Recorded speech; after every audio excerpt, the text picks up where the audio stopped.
Kabupaten Bandung Barat dikaruniai bentang alam yang memukau. Salah satunya wilayah Padalarang dengan tebing dan bukit batu yang menjulang. Kali ini saya akan memacu adrenalin dengan mencoba salah satu olahraga ekstrim yang ada di kawasan tebing Pabeasan. Tepat di depan saya ini sudah ada tebing Citata dan abis ini saya akan melakukan olahraga ekstrim yaitu panjat tebing. Cuma kali ini berbeda yaitu menggunakan teknik artificial climbing. Seperti apa kira-kira? Ikuti jejak saya, jejak petualang. Daerah Padalarang memiliki warisan kars yang masih cukup luas di Pulau Jawa. Kawasan kars yang terbentuk pada 20 hingga 30 juta tahun yang lalu ini terbentang sepanjang 6 km antara Tagogapu hingga Raja Mandala. Kang Seril lagi masang pengaman di atas. Nah, di sini saya bertugas untuk backup delay. Di sini untuk memastikan agar pemanjat tetap aman. Gunung Pabeasan memiliki ketinggian 901 meter di atas permukaan laut.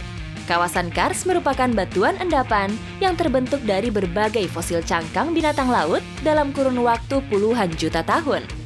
Hal ini menjadi bukti bahwa di masa silam, kawasan Padalarang merupakan dasar laut. Jadi karena Kang Seril itu pemanjat pertama, jadi tugasnya itu dia bikin pengaman sisip dan juga ada tali satu lagi, ini namanya safety line untuk mengamankan pemanjat. Sebagai leader, Kang Ceril memasang dan memastikan hanger terpasang dengan aman pada celah dan lubang pada tebing.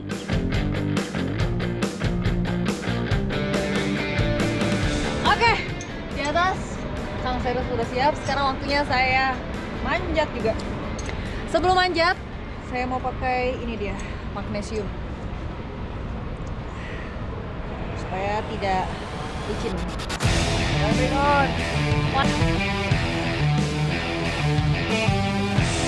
Artificial climbing biasanya dilakukan pada tebing-tebing dengan tingkat kesulitan yang cukup tinggi.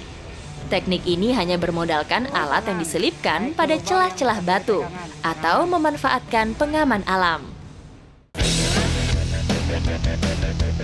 Panjat tebing merupakan salah satu olahraga ekstrim yang wajib menggunakan peralatan dengan standar keselamatan. Selain helm, harness wajib saya pakai sebagai penopang badan. Saya juga merasa aman karena didampingi oleh para pemanjat profesional yang sudah sangat mengenal tebing ini.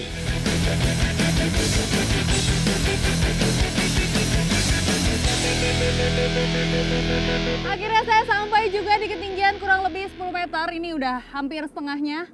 Karena kalau untuk sampai di atas itu ketinggiannya bisa mencapai 20 sampai 25 meter.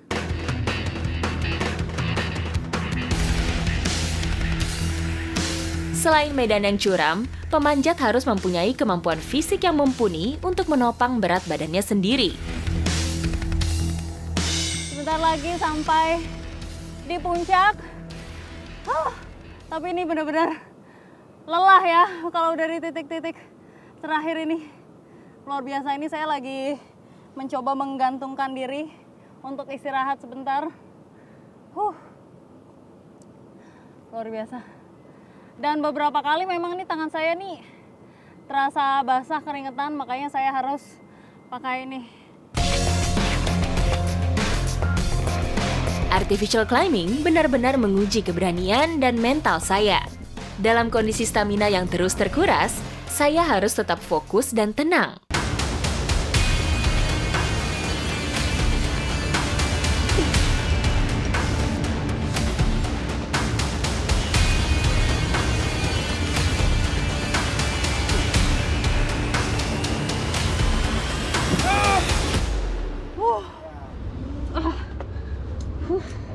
Akhirnya sampai juga di ketinggian 25 meter. Luar biasa memang perjuangannya. Tapi itu, kita harus percaya dengan alat dan juga kekuatan.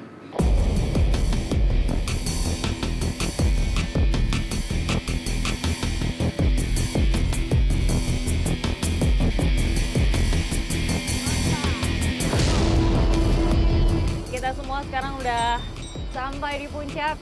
Berarti tinggal waktunya kita menikmati keindahan ya. Mau santai-santai kita mau pasang hammock dulu.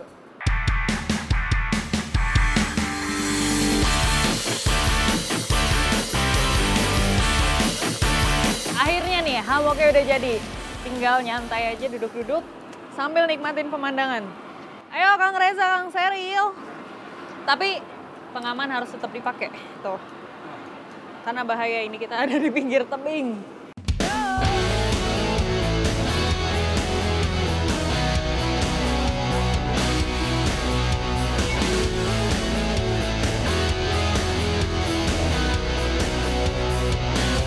Luar biasa, habis merasakan lelahnya panjat tebing, nggak taunya di atas terbayarkan dengan pemandangan yang luar biasa, anginnya yang sejuk, dan ini nih, terakhir ada secangkir kopi luar biasa memang. Ikuti jejak saya, jejak petualang.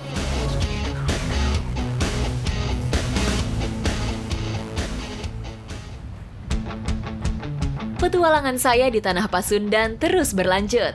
Tak hanya Pegunungan Kars, Kabupaten Bandung Barat juga masih mempunyai hutan yang masih asri. Salah satunya adalah Ampar Samak di Lembang. Sekarang saya akan mengeksplor hutan Tangkuban Perahu yang ada di Bandung Barat. Ini memang terlihat hutannya masih lebat. Dan tentunya banyak sekali yang bisa dimanfaatkan di sini. Ikuti jejak saya, jejak petualang. Selama perjalanan, mata saya disuguhi hijaunya hutan dan jalan setapak yang cukup terjal. Langkah saya sudah mulai terasa berat dan tenggorokan sudah mulai kering.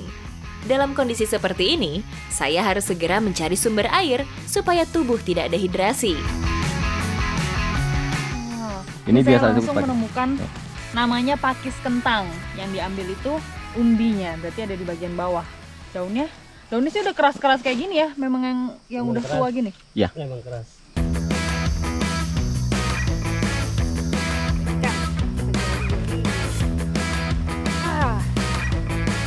Nah, ini dia nih umbinya yang harus kita ambil. Jadi ngambilnya itu nggak bisa langsung ditarik, justru harus dikeruk di bagian tanahnya supaya umbinya ini tidak lepas di dalam. Nah, harus hati-hati. Kang, ini berarti langsung dimakan bisa? Bisa.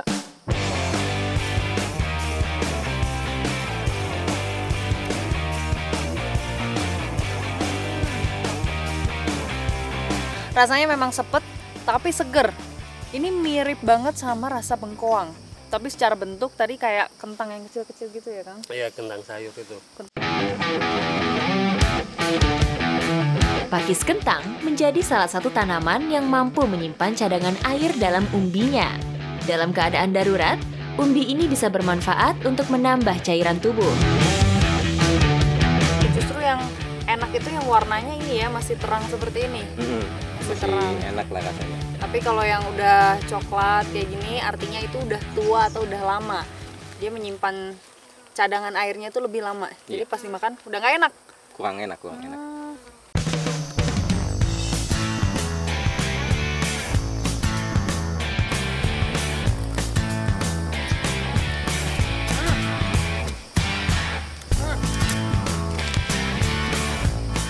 Memang dia rasanya lebih pahit ya. Sepetnya sama, cuma bedanya ada pahit-pahitnya. Jadi udah rasa kesegarannya itu udah hilang, makanya kita lebih baik makannya yang masih ini aja nih, yang masih bening kayak gini. Masih putih. Yang masih segar. Ya udah nih untuk bekal kita lanjut jalan kalau gitu ya. Oke. Yuk. Wow.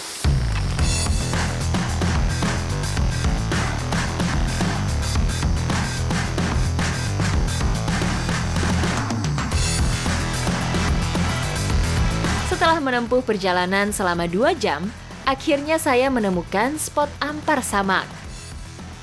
Penamaan Ampar Samak mengacu pada lokasinya yang landai dan datar untuk sekadar menggelar shelter bivak di tengah hutan.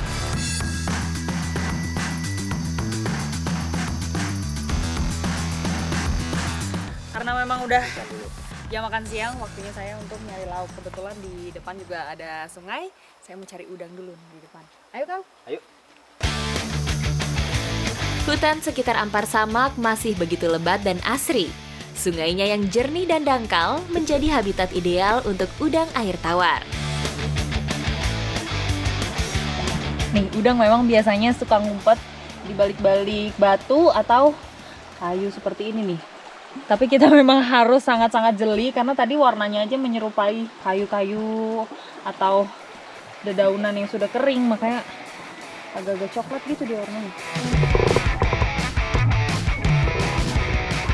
Udang sungai biasanya memakan detritus atau bahan-bahan organik yang sudah membusuk di sungai. Nah, ini nih dapat satu udangnya. Dia ukurannya kecil sih, ini memang. Untungnya airnya jernih. Jadi pergerakan dia tuh kelihatan. Dinginnya air membuat kaki saya mati rasa. Namun saya harus terus bergerak supaya kaki saya tidak membeku.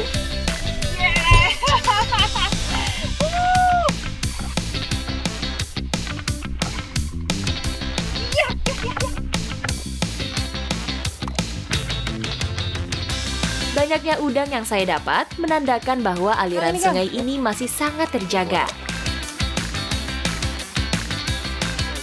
Karena keberadaan udang bisa menjadi salah satu indikator kualitas air sungai. Nih udangnya tadi ngumpet di balik batu. Jadi memang mencari udang harus pakai perasaan. Pelan-pelan diangkat batunya, terus jangan sampai dia kabur. Jadi nangkapnya juga harus hati-hati. Nah ini saya dapat. Sambil menunggu saya dan Kang Jabrik mencari udang, Kang Jana sedang menyiapkan perapian. Kita bisa menggunakan serpihan kayu pinus dan pemantik untuk menyalakan api. Setelah serutan kayu pinus berhasil menyala, barulah kita masukkan ke dalam susunan kayu. Jadi tinggal kita eksekusi.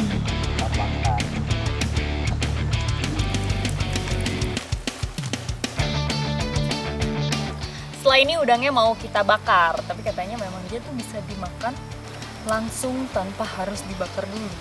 Jadi saya penasaran nih gimana rasanya. Ini bagian kepalanya. Udah Kang, ini langsung gigit aja. Coba aja aku.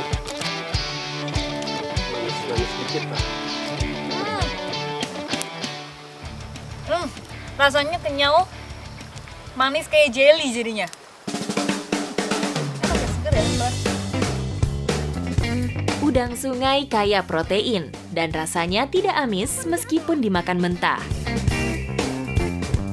Kalau bakar udang tuh pasti cepet banget matangnya. Ini aja baru sebentar udah langsung berubah warna jadi orange seperti ini. Udang mempunyai cangkang yang melindungi tubuhnya. Jadi meskipun terkena bara api, bagian dagingnya tidak mudah gosong.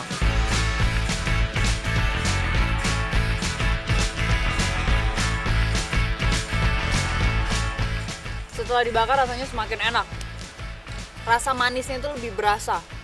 Kalau tadi kenyal-kenyal kayak jelly, kalau ini lebih empuk dagingnya.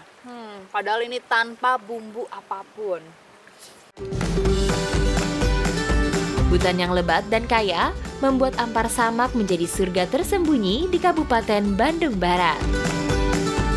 Kalau beraktivitas di hutan, pastinya kita tidak perlu takut kelaparan atau kehausan. Bahkan dari tadi sepanjang perjalanan sampai di tempat istirahat kita sekarang ini aja, kita bisa dapat udang yang seger kayak gini. Jadi sekarang kita istirahat dulu sebelum nanti kembali lagi. Ikuti jejak saya, jejak petualang.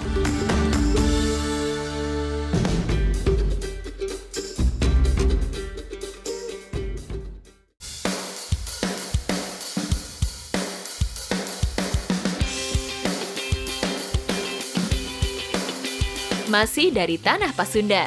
Kekayaan dan keindahan alam Kabupaten Bandung Barat membuat saya semakin penasaran untuk menjelajahinya lebih dalam lagi.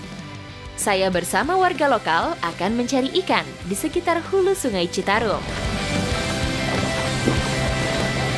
Sekarang saya akan menuju Sangyang Heuleut karena di sana itu katanya banyak ikan-ikan di dalamnya, makanya saya penasaran. Dan sebelum itu saya mau mencari daun dulu untuk membersihkan ini kaca untuk supaya saya bisa melihat nanti ke dalam air. Ikuti jejak saya, jejak petualang. Sebelum masuk ke air, saya harus memastikan kaca molo yang akan saya gunakan tetap jernih ketika digunakan di dalam air. Warga lokal biasa menggunakan salah satu daun yang tumbuh di sekitar sungai untuk membersihkan kacamata molonya. Ini dia nih daun yang kita cari, namanya daun arei. Dia memang kalau dari bentuk daunnya keriting-keriting ini ya bagian pinggirnya. Aromanya sebenarnya nggak ada, tapi katanya dia bisa untuk membersihkan kaca ini. Jadi nanti ngeluarin busa gitu. Iya. Dicampur pakai air? Iya, pakai air. Oh, pakai air. Berarti ini kita kumpulin dulu.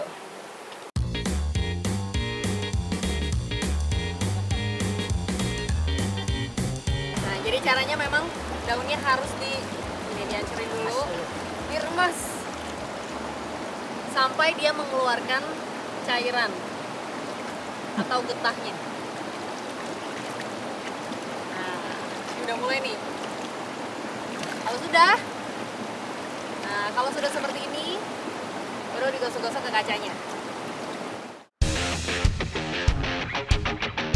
Cairan dari daun arei dapat menjaga kaca supaya tidak mengembun saat dipakai menyelam.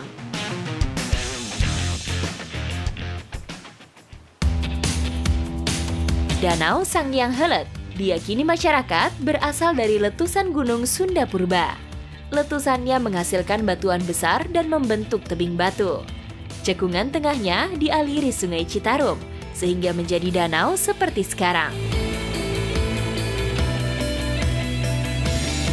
Di sini kesulitannya adalah karena visibility-nya ini tidak terlalu jernih, tapi memang masih memungkinkan. Jadi harus hati-hati dalam mencarinya, karena permukaan di bawah airnya ini juga lumpur dan juga pasir. Kalau kita tidak berhati-hati, lama-lama airnya akan semakin butek, jadi nggak kelihatan. Selain kemampuan membidik sasaran, teknik spearfishing sangat mengandalkan kemampuan berenang dan menyelam bebas. Visibility air yang sedikit keruh membuat saya harus jeli melihat pergerakan ikan. Target perburuan kali ini adalah salah satu ikan predator, yaitu ikan gabus. Ikan jenis snakehead satu ini bisa hidup di perairan danau, sungai, maupun rawa gambut.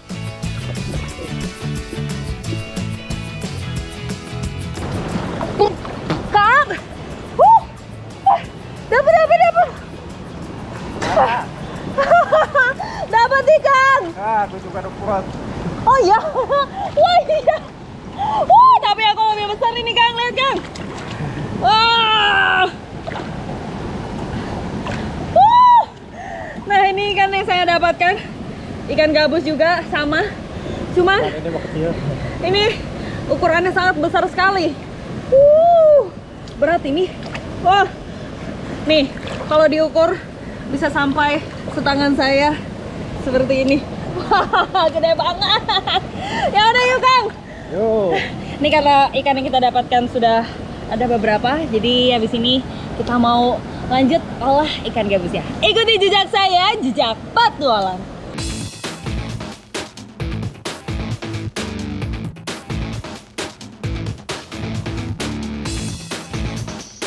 Nah, sekarang ikan-ikan ini akan dibakar dengan bumbu rempah-rempah. Kelihatan tadi dari bumbu-bumbunya itu ada kunyit, bawang putih, bawang merah, dan lain-lain. Belum lagi ditambah kemangi dan juga daun salam yang semakin membuat aromanya itu menjadi sedap. Ikan gabus memiliki kandungan albumin yang cukup tinggi. Bisa dilihat dari cairan yang keluar dari tubuhnya. Untuk menghilangkan bau amis, saya menggunakan beberapa macam rempah untuk olesannya. Ikan yang kami dapatkan hari ini cukup besar. Permukaan daging ikan harus disayat supaya bumbunya meresap.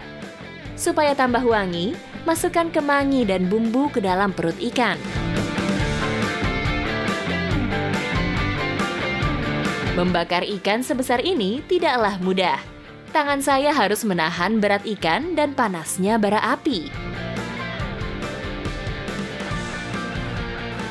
Ini baranya sudah mau habis, jadi memang ikan sebesar ini tuh membutuhkan waktu yang cukup lama untuk mendapatkan nih kematangan yang seperti ini.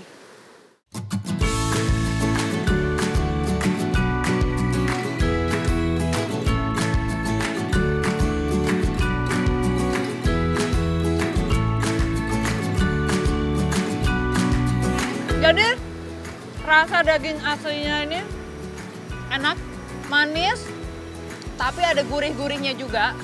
Dan tekstur dari ikannya itu kenyal-kenyal. Ikan gabus mempunyai daging yang cukup tebal. Selain protein yang tinggi, daging ikan gabus dipercaya bisa mempercepat sembuhnya luka pasca operasi. Pemandangan yang indah, terus rasa ikan juga yang luar biasa. Pantesan warga di sini tuh makanan favoritnya ini nih, ikan gabus. Ikuti jejak saya, jejak petualang.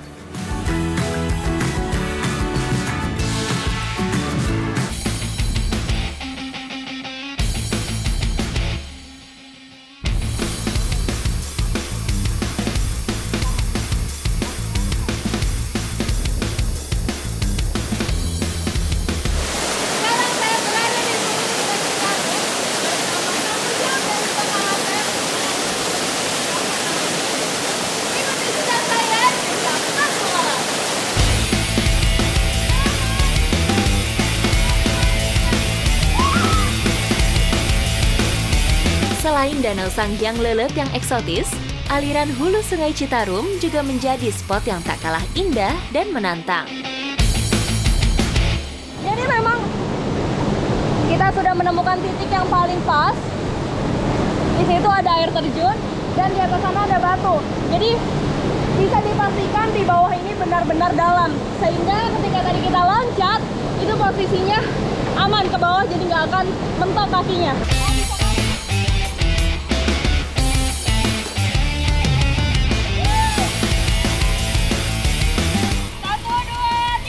Meskipun ketinggiannya tak lebih dari 3 meter, namun derasnya air sungai cukup memacu adrenalin saya.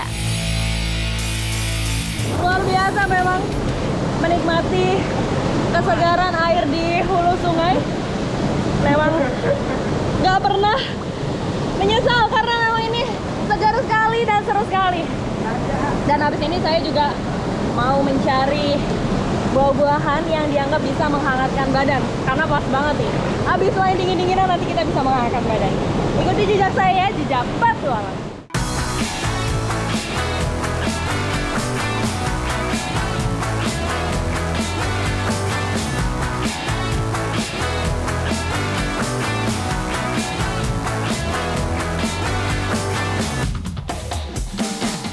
Tak hanya lokasi pohonnya yang sulit dijangkau, pohon buah tanggulun juga besar dan dipenuhi dengan duri. Jadi memang sebelum mulai manjat ini harus dibersihin dulu di bagian sisi-sisinya, dan tuh di batang-batangnya juga kelihatan banyak banget durinya. Jadi benar-benar harus dibersihin karena bahaya. Durinya tebel-tebel.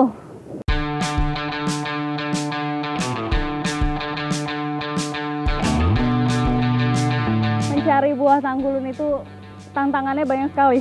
Udah ini tanahnya miring, pohonnya besar, udah gitu banyak sekali durinya. Ini tadi udah dibabatin, tapi tetap aja kita harus hati-hati karena memang durinya tumbuh di berbagai sisi. Trenggulun mudah ditemui pada hutan hujan tropis, baik itu hutan primer maupun sekunder yang lebih terbuka. Pohon buah tanggulun biasanya tumbuh di dataran rendah, antara 35 hingga 250 meter di atas permukaan laut. Memang membutuhkan tenaga yang ekstra karena pohon ini itu sudah berusia 15 tahun kurang lebih yang bisa memiliki, yang udah bisa berbuah seperti ini. Saat masih muda, batang tanaman ini akan ditumbuhi banyak duri tajam. Seiring bertambahnya umur, durinya akan tanggal dan batangnya cenderung bersisik. Ini nih, buah tanggulun. Di sini terlihat beberapa dan warnanya juga macam-macam. Ada yang udah merah, terus ini hijau, dan ada yang udah kehitaman. Tapi memang yang matang itu yang warnanya udah kehitaman, yang udah gelap.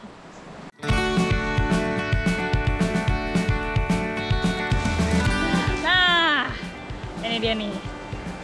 Ada lumayan banyak nih yang saya pegang.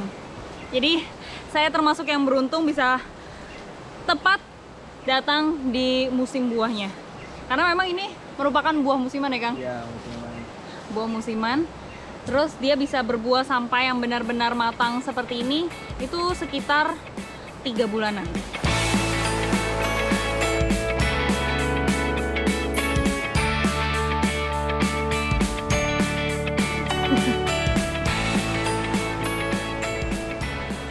Cobain langsung dari pohonnya.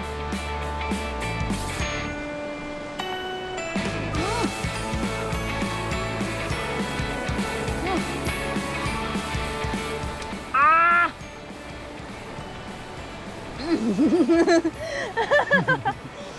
Rasanya nih memang asem-asem sepet gitu tapi segar.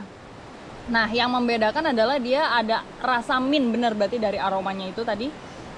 Ada rasa mintnya yang bikin perut jadi lebih hangat. Iya loh, bener loh ini.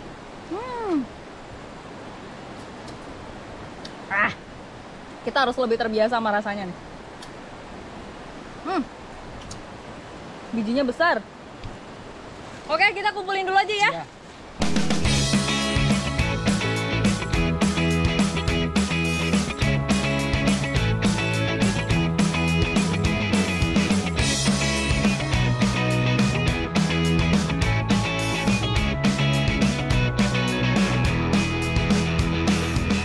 Sebelum mau kita makan, ini dicuci dulu supaya lebih bersih dan dipotek nih satu-satu kayak gini. Sambil disortir. Nih, kalau yang hijau ini kita biarkan saja yang dimakan yang warnanya lebih gelap. Rasa manis sedikit masam membuat tenggorokan terasa sedikit gatal, namun semeriwing saat menelannya.